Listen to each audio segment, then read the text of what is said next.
What's up guys, it's DJ here. Today I am going to be doing a video on sidechaining. So the purpose of this video is to give beginners, even absolute beginners, an idea of what sidechaining is at a core level, how you can use it in your music to make it better, and just try to give you guys an overview so that you can leave this video understanding at least the basics of it, even if you don't understand any of the terms associated with it. Because sidechaining is actually a very complex audio engineering tool, I'm not going to be tackling it like that. I'm not an expert by any means. I'm going to be breaking it down at a very consumable level, so even if you have no idea what you're even looking at on my screen right now, you will leave this video understanding what sidechaining is. So let's get started. So I think the best way to understand sidechaining first is to give an example of it, and I will be showing you that in my new song I just made. So before I do that, even what is sidechaining at a high level?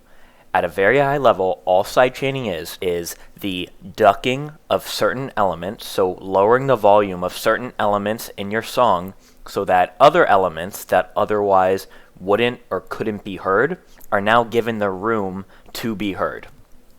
A very common use case of this is drums. So I'm going to just show you, before I go into more specifics, what sidechaining is at the end level so you can actually see the result. So I'm going to play my song now and try to listen for the drums. They might be a little quiet and hard to hear.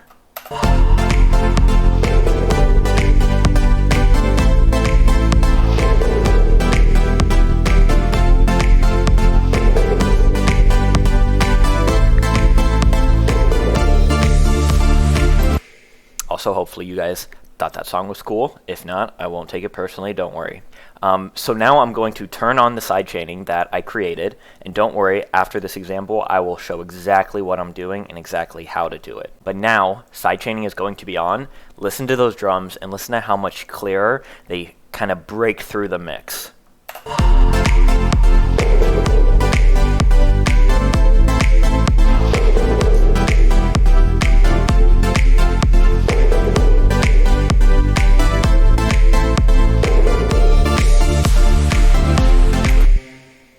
Pretty big difference, right? You can hear those drums nice and crisp because I'm using sidechaining right now to make those drums go through.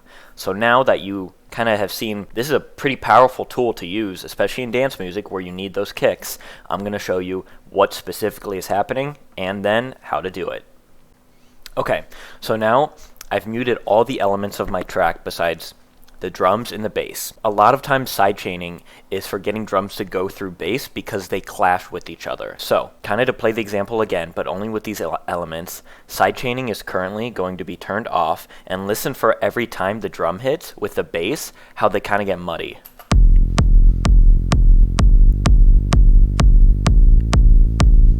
See, it doesn't sound good. Now, I'm going to turn on sidechaining, which I'll explain after this, what I'm doing. Listen to how, now that the volume is ducking on the bass every time, the drums can come through. And I'll turn it off so you can see the difference.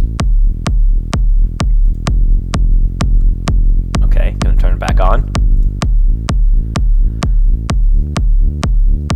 So that's sidechaining, right?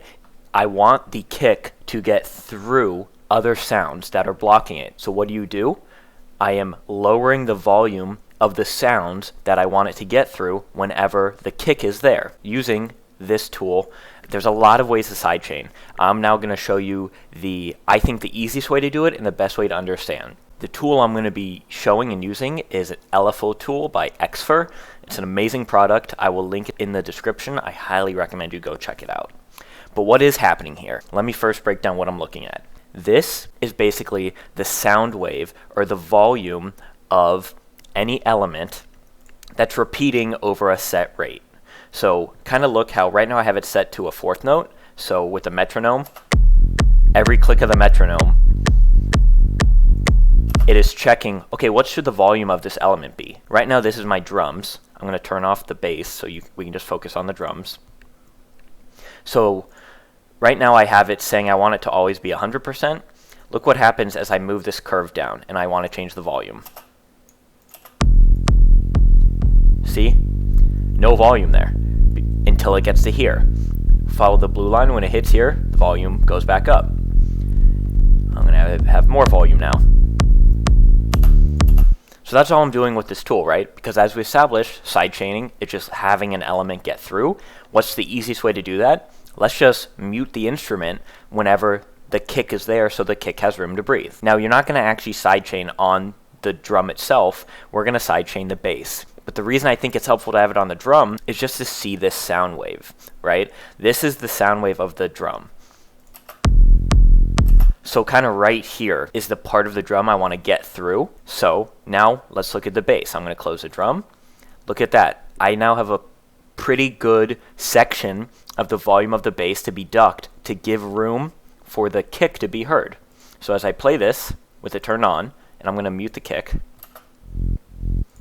this is just the volume. So it's ducking and then going back to normal to give room for the kick.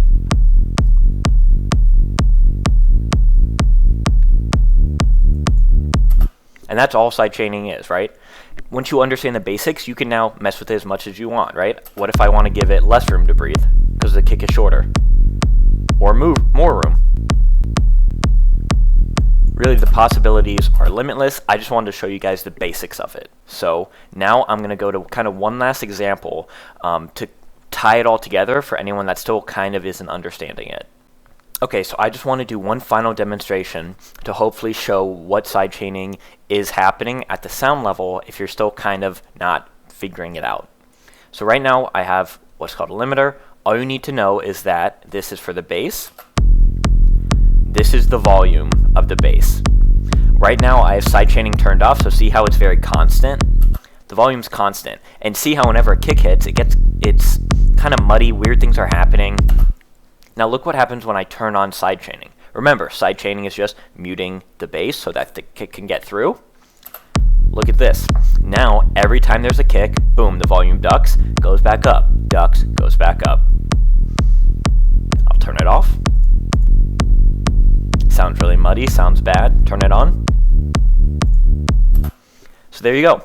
I'm hoping that this video was helpful for people that don't understand sidechaining or wanted a basic tutorial of it. As I said, this is a very complex thing, sidechaining. You can do it with compressors, you can do it with a whole bunch of other stuff. I wanted to make this video so that you could go from no knowledge to a really good foundation of knowledge and start building from there. With that being said, leave a comment if you guys have any other suggestions for things you want me to go over and explain at a very basic level for people just starting out. Please like and subscribe to the video so I know that you guys are enjoying these. And other than that, I'm out.